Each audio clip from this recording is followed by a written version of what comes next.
Olá, meu nome é Amanda Zanlorenzi, eu sou médica, sou mestranda em Ciências da Saúde pela PUC-PR por meio do PUPIC Master.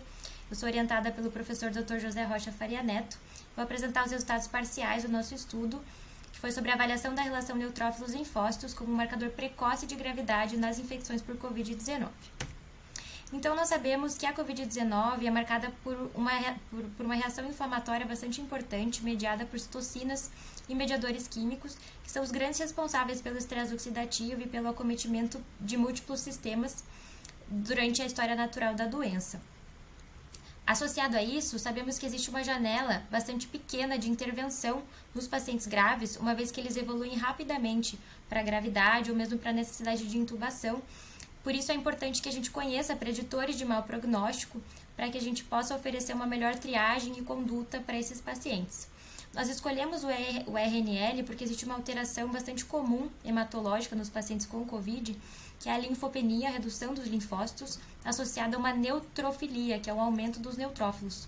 Isso é bem marcante. Associado a isso, a RNL ela já é utilizada como marcador em outras doenças, então já é um marcador com bom nível de evidência para síndrome coronariana aguda, algumas doenças inflamatórias, reumatológicas também. E o hemograma é um exame de baixo custo e de fácil acesso, né?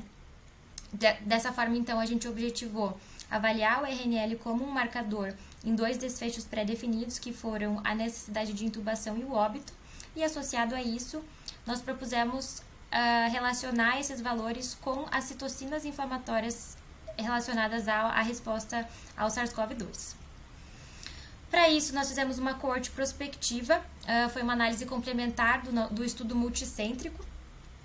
Nós utilizamos os prontuários eletrônicos do hospital aqui de Curitiba, de mais de 1.000 pacientes maiores de idade, que possuem hemograma de admissão e que foram internados por Covid entre março de 2020 e março de 2021. Essa coleta foi bastante extensa, com várias informações clínico-epidemiológicas dos pacientes. E a amostra final, então, foi de 955 pacientes. Nós pudemos concluir, né, depois de uma análise estatística bastante detalhada, que existe sim uma relação direta entre os valores elevados da RNL com a necessidade de intubação e óbito.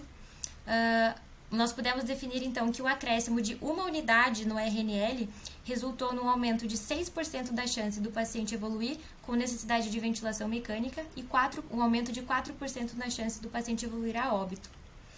Associado a isso, nós propusemos também pontos de corte para esse marcador, para cada um dos desfechos propostos. Então, para a necessidade de intubação, com base na curva de Rock, nós chegamos a um valor de corte de 6,8. Isso significa que um paciente que possui um RNL maior ou igual a 6,8, isso foi demonstrado por meio da análise estatística, ele possui 3,46 vezes mais chance de precisar de intubação do que os pacientes com valores de RNL menores do que esse valor de corte que nós encontramos. Da mesma forma, com o mesmo raciocínio, o valor de corte para o desfecho óbito foi de 8, o que significou que pacientes com RNL maior ou igual a 8 tiveram 2,75 vezes mais chance de evoluir a óbito do que aqueles com valores de RNL menores do que 8. Dessa forma, então, com os resultados que obtivemos até aqui, é possível inferir que o RNL é um bom preditor da necessidade de intubação e óbito nos pacientes com Covid-19. Da mesma forma, nós propusemos valores de corte que obtiveram relevância estatística com valores de P menores que 0,05. Então, um paciente que apresenta um RNL maior ou igual a 6,8 na admissão, ele sinaliza, sim, um maior risco de intubação durante a história da doença dele.